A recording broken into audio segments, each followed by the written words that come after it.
It is time to tune up the band and get ready for another sweet Chinwag, sweet Chinterview, as part of Being Proud 2022. This isn't Dan, nor is it Reardon, but it's Sam. Wait a second, where's Dan? What's happening? Well, I'm glad no one asked. For this episode, we had a very special guest come on as a sort of a weird thing for me. As me, Dan, and Reardon were thinking up of guests to bring on, I shot one of my favourite streamers' names into the mix, and lo and behold, we actually got to make it happen. And so I get to say, I got a chance to talk with AshleyRoboto. Now, if you don't know who she is, Ashley is a variety streamer on Twitch, one of the most popular LGBT creators on the platform. She's also an artist and just an overall badass bitch with her positive affirmations that garner loads of hits on her social media. This was such a cool opportunity to be able to chat with her, shoot the breeze, what made her fall in love with gaming to begin with, how she got started on Twitch, her popularity skyrocketing, as well as we get to chat a little bit about our Lord and Saviour, Keanu. It was an absolute pleasure to get to chat to Ash, and I really look forward to all of you watching it. Oh, and you're getting a face reveal from me. Shock horror, I know. So, yeah, enjoy. So, in the past couple of years doing this podcast, I never thought in some of the opportunities that myself, Dan, and Reardon would ever get the chance to do. And now, 2 years in, I get to say to one of my favourite streamers ever, welcome, AshleyRoboto, to the show. How are you doing? I'm lovely. How are you? I'm trying my best to remain as professional as I possibly can, whilst not, my mind kind of spontaneously combusting, because genuinely, this is something I never thought would happen. But yet here we are, just the badass herself, and I get the chance to talk to her. It's freaking awesome. Hello. So, with all that being said, let's get straight on to how we always start with these things on Being Proud. The first question, to those unfamiliar to who you are, which I'm guessing for us, being a professional wrestling podcast, is actually quite likely. Who exactly is AshleyRoboto, and what do you do? I think first, before I get into myself, the weird crossover that I have with people who are like huge wrestling fans, like I legitimately do not. It's very funny. Like Tom Campbell, who does like other big wrestling stuff. Yeah. Like I'm friends with Tom, and I'm like, how? It's Tom's fault, really. When you think about it, it all comes like the cross section of wrestling and you just comes towards that nexus point of Tom Campbell. Yeah, it's just very funny to me because like I had someone. I'm sorry, I'm immediately detracting from this podcast. Like the second I'm here, but I got a text from a friend being like, yeah, like I just heard you like get mentioned on like Tom Campbell's like show. I'm like, what? What? Got a wrestling show? I'm like, okay, damn.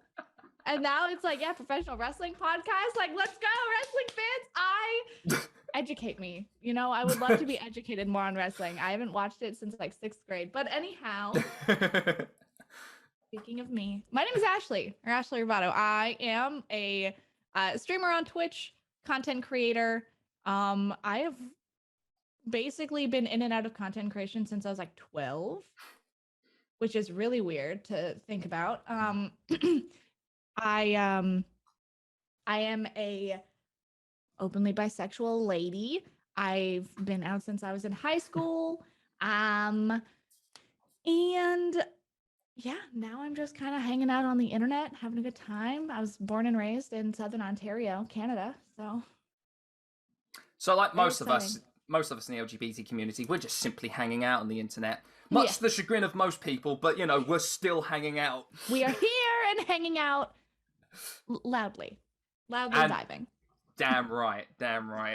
So, how did you kind of get started within streaming? Or mostly, how did you get started with like games? What was the kind of thing that got you interested in them? And in turn, how did you get started in streaming? Okay, so I was introduced to video games by my grandfather when I was like 3, maybe. He got me my first like Nintendo 64. He gave me a couple of his games. Like, God, I'm so used to my camera being flipped, and it's not now, and I'm like, huh! But that's like the Nintendo 64 that he got me when I was a kid. And he basically just taught me about games in general. He like showed me games. We would play games together every time like we got together. Um and like he got me like game systems and a lot of games, and um taught me how to use a computer too, which also helped with, eventually my content creation and finding stuff on the internet. But yeah, I just loved video games since I was a wee lass. And then eventually I just got into streaming. When I discovered YouTube, I immediately was like, I want to do this. Like, I love laughing at people and doing this, like, and looking at this stuff. I would want to do this stuff. So, I back in the day, I was like 12 doing like video replies to people on YouTube trying to get like voice acting parts in their weird little like machinimas, thinking I was so good, but being obviously a child. We were all there. Trust me, I was there as well. Yeah. I'm like, oh, I got this. I got this. I can do this. And I'm like trying my hardest and thinking, like, thinking back, I'm like, literally, I even tried to like lower, like deepen my voice. No, I was still a child, but I started with that, did some sketch videos, and then I found Let's Plays in high school. And I think I found them like as they were like taking off. Like I found like Markiplier when he was playing Amnesia. And then I was like, that seems cool. And so I was like thinking about it. And then when I got to college, I actually tried to start doing like Let's Play channels, and YouTube it was just like a little too much like after effort work, like editing, uploading, tag, whatever. So I found out what Twitch was. Well, I made my account during Twitch Plays Pokemon, but I never really thought about the content creation aspect of like a streaming platform until I had a commission to do like some work, like because I'm also an artist and used to be a commission artist. Um, so I did like some branding stuff for a Twitch channel, and I'm like, oh, they just like play games. Huh. And then after that, I'm like, I want to try that. And I tried it and I haven't stopped. And it's been 5 years this month. Woo! To the 5-year anniversary. Whoop whoop! Sorry, that was long-winded and a huge explanation. No, it's absolutely fine, because honestly, I feel for most people that are in like the online sphere, that's how we all got started, with kind of like, we shoot for the moon and then suddenly realize that, oh my god, 100,000 people are doing the exact same thing. And then once you find your niche, it's like, huh. Yeah. Oh, that's cool. Yeah. So I'm right there. I know exactly, because the halcyon days of YouTube's like everyone was doing the video replies. So when you said that, I went right back to 2009. Yeah. Yep. Crazy. Talking of actually Nintendo 64, this is a question that's just popped into my mind. We know how much of a big fan of Zelda you are. My first game was Link to the Past. What was your first Zelda? My first Zelda I played with my grandfather, and I think it was no, it wasn't the very first one. I feel like I haven't played a lot of the older Zeldas like to the end in so long I don't remember. Is A Link to the Past the one where like you fight Ganon at the end and then he turns the lights off and you have to light torches? That was my first Zelda then too. Awesome. No, like legit one of my favorites. And for some reason, especially recently, Zelda and wrestling have seemed to come together. It never ends. Wrestling is the constant, the one true constant in life. As horrifying as that sounds. So, gosh, I'm gonna get killed for that, being in a wrestling podcast. look, wrestling being the one true podcast in the world is one of the funniest things ever. That is true. That is very, very true. Okay, so with all of that being said, what did you ever discover when you were like online, when you were gaming, and then eventually coming into content creation, doing the commission work for streamers, and then eventually getting into streaming? Did you ever see that there was ever a community, like a crossover, an intersection between the LGBT community and with gaming, or just online media and content creation in general? Yeah, it's just like when I'm sorry, I'm trying to think of how to answer. Like when I just like kind of noticed like the community like seeping into Exactly. like my interest kind of thing. Okay. So yeah, I absolutely did. I feel like I when I was in high school, my hyperfixation was Tumblr. And I went onto Tumblr for gaming content. And with that, I like kind of discovered more things and looked at more stuff. But I found a lot of the LGBT community within like, because like I went in, I think looking for Final Fantasy, like kind of all of them. And there's like huge, obviously, I feel like any single community, there's like a huge portion of that community is the LGBT community. We're everywhere. But I grew up in a small town. I found out that you could be gay at all when I was like 13. Literally was like that you can do that. Like I had a friend that I met online. I met her on DeviantArt and she told me about her girlfriend. And I'm like, I'm sorry. You can just do that? That's okay. Yeah. And I told my mom, I'm like, Mom, do you know that you can do this? And she's like, yes. Yes, honey. Huh? But I'm like, I just never saw it because I lived in a tiny little town in like, you know, a little bit more rural Ontario, like a factory town. So like, but yeah, I like noticed it literally when I'm looking at like fan art and fan stuff of like gaming content is like where I met a lot of people that made me like look inside myself and be like, hold on a minute. Hold on a minute. It's like, are you just a very good friend of mine or do I have a crush on you? And then I'm like, I think I might be a little gay. And that happened multiple times. Oh, crazy. For me, it's like it almost the exact same, except for me being asexual. It was just like the light switch is way off and the lights are out and there is nothing happening. Yeah. And it's crazy because it was very kind of like into my late teens, early 20s when I first discovered I was ace, and I was like, oh God, and here was me thinking, I was like, my brain was just not wired, but whoa, you can actually be that? That's awesome. So another thing with talking about streaming and just your love for it, one thing that whoever's fans of you or ever comes across you on social media knows that there's one thing that's awesome about you, and that is your just positivity towards everything.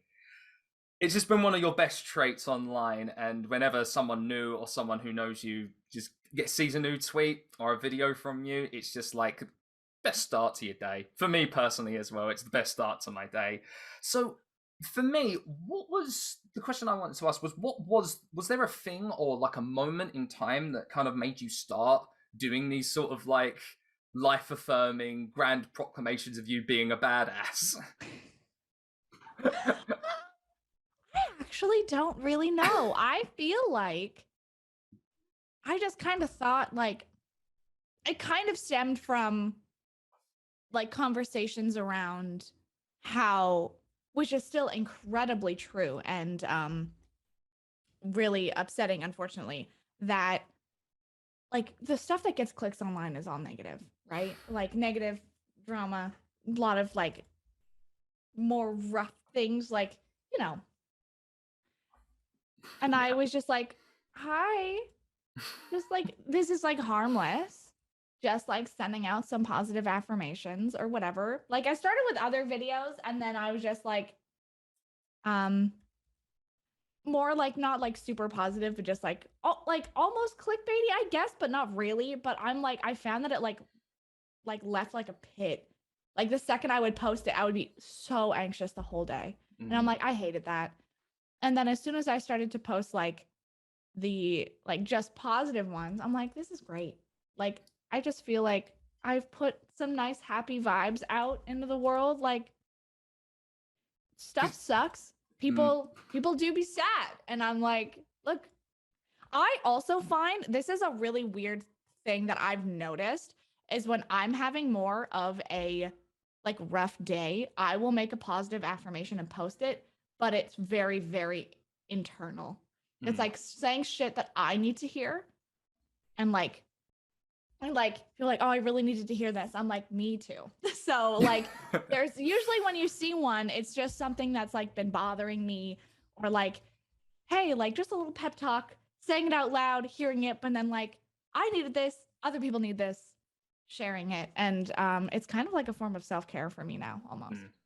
Trust me when I say it has been a massive help to all of us who do watch them. Like for me, on a personal note, if I'm going to get a little bit personal on this one, throughout the course of a couple of years, I had been through an incredibly rough patch, and I'd lost my job at the beginning of Schmovid, and just seeing those positive affirmations on my timeline was just like, oh, thank goodness. It's just like a weight off your shoulders, and it just helped so much with me just kind of just going forward, just keep going, Sam, because you'll eventually get there. So thank you again, just as a side, thank you for those. I'm so glad. That makes me happy because I do post them for that, hoping that they do help, even just a little. Be like, hey, yeah, okay. Okay. All right, bring it back, Sam. Don't cry just yet. So back onto the questions I've had noted here. Would you say that streaming and gaming has helped you with expressing or learning more about your identity? Oh, absolutely. I feel like through gaming and like people in game, like characters in games and people I've met through gaming, I've definitely like been able to find out more about myself. Like without gaming and like the characters in games and people surrounding games, I would have never really found like I probably would have, but it would have taken me so much longer. Like I think I, as a child of the internet, who basically was plugged into the internet like as soon as I could be, basically, I was lucky enough to like do a lot of just like digging into like the corners of the internet, and I kind of found out about myself earlier than a lot of people because like I started to realize that I was bi when I was like 14, 15 maybe. And I know it takes a lot of people a lot longer, and like you never stop really like learning about yourself, right? It's like a process, but being able to get to the point of being able to like kind of label myself to like for myself to like understand, I hit it pretty early. And I was also very fortunate that I had those spaces to go to where I had like that representation of like, oh yeah, okay, that's like me, which is really cool. And I owe a lot of that to like gaming communities, honestly, like people who ship game characters together. I'm like, oh yes, yes, gay, yes. And that's basically like literally like what helped me find out who I was. Yeah, absolutely. Oh gosh, what was the like for me? It really helped, kind of like not only as a way of just being able to try and cope with the world, but then seeing games and characters that was like, hang on, I'm feeling feels between these certain two characters. I was like, oh wait, here we go. Like the game for me that really kind of affirmed that or confirmed that was Life is Strange. Like I think for a lot of people that confirmed it for them as well. God damn it, Max and Chloe. Anyway, as we're talking about that, just on an offshoot and completely apropos of nothing. There's an elephant in the room that's over your shoulder right now that we've got to discuss. Should we talk about our Lord and Savior Keanu and how important he is to everyone? I mean, I would love that. Oh gosh, now I wish I wore one of my multiple Keanu shirts. I have two Keanu Reeves shirts. And I, as you can see, have him sitting over my shoulder all the time. I have like multiple alerts on my stream of him. And honestly, I feel like his attitude to the world helped me with mine. Because he Mm. just is like always like just such a good down to earth guy. Like every single time you see him in an interview, every single time you see him doing anything, he's always just being so wonderful Yeah. and Yeah. just so like kind and caring. And it's just like the fact that people like him exist in this world gives me hope, you know? Absolutely. Absolutely. It's a guy who just, he knows who he is, and he doesn't shy away from ever being who he is. And he knows that he's in a very, like, incredible job, but he doesn't let it get to his head. And Yeah. I love it. And he's just such a, just like a beacon of positivity as well. He's just, I will say this to people who haven't seen Matrix Resurrections and you hear the bad press about it, just forget about it and watch the film, because he's truly incredible. I think it's his best performance in all four films, if you ask me. And Oh, B, damn. during the press tour, he was just so positive about being back on the Matrix. I God. love that so much. He loves, I feel like he just like loves his characters that he's been. And Mm, he like is very grateful to be able to be those characters, right? Like when he could be Neo again, he was super stoked. Um, I watched an interview with him recently and it's like talking about any character that he would want to play again. And he wants to play John Constantine again. And I love Constantine a lot. So I'm like, yes. look, it would literally at this point almost be like a reskinned John Wick, but with demons. I don't care. I will take it. Give me that movie. There. Pitch it to Hollywood. We have the John Wick Constantine crossover. Yes. Beautiful. And Beautiful. there is like a little bit of a more sprawling DC cinematic universe happening. You see, it needs to happen. I don't care about the licensing. It needs to happen. Come on, It could happen. pull your finger out, Warner. Yeah, come on, figure it out. So, back to the questions. Why do you think gaming resonates so much with the LGBT community? I think honestly, it's like you can just kind of be more yourself, and especially with like games like I'm pulling out of thin air like Dragon Age, like where there's like romanceable options of like, different characters, different sexualities and stuff, and like you get to kind of be who you are more, especially if it's like something you can't really actively show in like your daily life, if Mm. that is unfortunately the situation that you're in. I just think being able to have a place like an outlet to just like be yourself, which is also why I think the online LGBT community is just so strong, because like there are so many more areas that you can just be you online, like that a lot of people can't like show in their daily lives. Like there's people in my chat that are like,